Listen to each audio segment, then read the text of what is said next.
So I'm going to put together a chicken breast dish that's kind of got a little Tuscan flair to it, and it's all in one pan. Let's get cooking with style.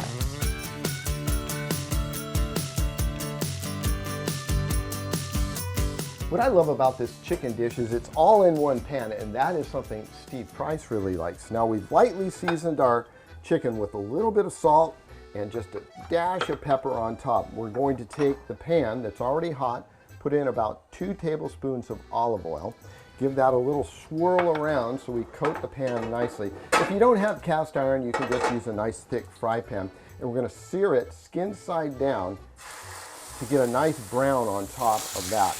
And then once we flip it, we'll season that side as well. So the chicken has literally been cooking for about 5 minutes. We're going to season this side. So we did skin side down the first round. Little salt, little pepper, hold your fingers up high, and we're just going to turn these. All we're trying to do is kind of sear these. We're not cooking them all the way through yet. That'll finish in the oven.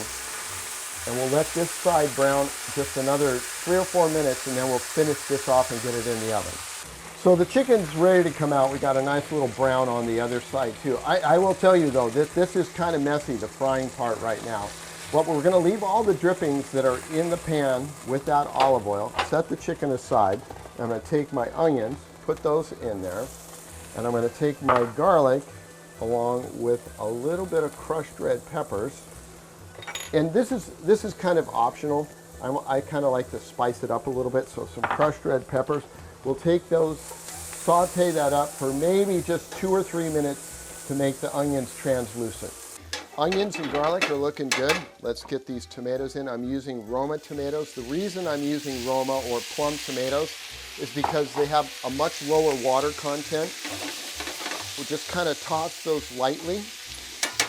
Now with tomatoes, you're going to add a little bit more salt, about another ½ teaspoon of salt. To this, we're also going to add the Kalamata olives. I've cut them in half.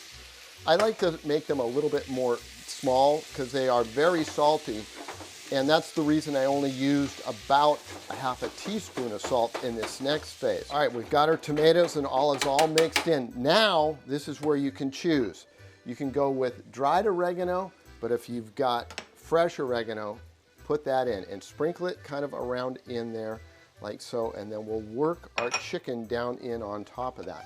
We're just going to slide the chicken right in like so, push them down in, and now they're ready to go in the oven. I've got it preheated, and in about 20 minutes we'll have magic. All right, this chicken is done and looking good here. Plate this up. The tomatoes have reduced down. There's a gorgeous sauce around there. We're going to take one of these chicken breasts and put it right here in the plate, and then I'm going to take the tomatoes and olives that are in here. And what I want you to do is not cover it completely because I want to keep that skin kind of crispy. Get some of this extra sauce with the olives and put it over there like so. All right, and then just for humor me here, okay? We got a little bit of that fresh oregano. We'll put that over the top. And so this is kind of a Tuscan oregano chicken breast dish that is really easy. As I told you, Steve Price likes the one pan thing. You got the sauce around the side, so if you wanted to put this over some pasta, a great way to do it. This recipe is available on our website, cbsa.com/recipes. I know you're gonna love this one. Enjoy.